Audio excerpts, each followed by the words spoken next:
me chamo Nicolas Brière, eu sou autor do livro A Caminho do Sol, que conta assim uma parte da minha vida em que acabei morando nas ruas do Brasil. E então eu conheci, digamos assim, as pessoas que moram na rua e eu tive que sobreviver nas ruas. Quando andei no Brasil, né, eu fiquei assim vivendo na rua, vamos dizer assim, passando do estado de Paraná, São Paulo, Rio de Janeiro, Espírito Santo e até a Bahia. E eu passei os lugares mais difíceis, mais agressivos, vamos dizer, para viver, eram mais assim as cidades grandes, né?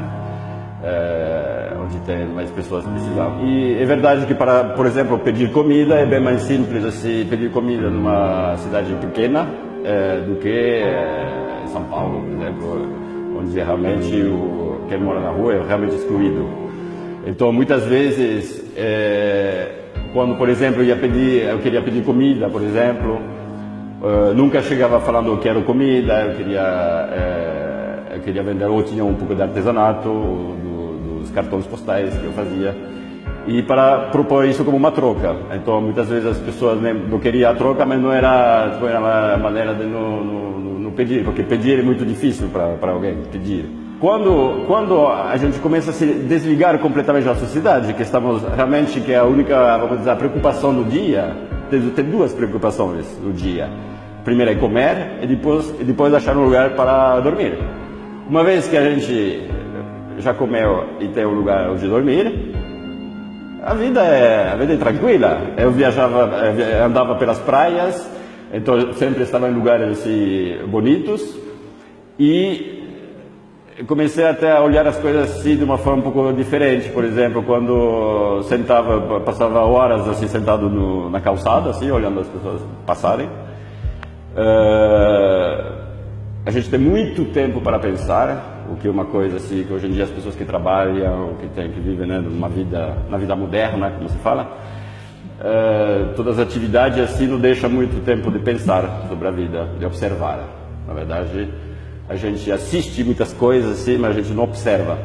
E observar assim, sem ter nenhum interesse, está na rua, de qualquer maneira não vai acontecer nada, assim, a gente não precisa conquistar nada, então a gente olha para as pessoas, geralmente preocupadas, as pessoas que brigam, as pessoas que têm coisas para fazer.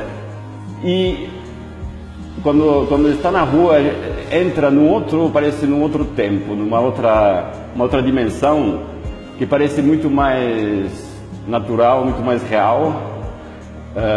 Coisas acontecem.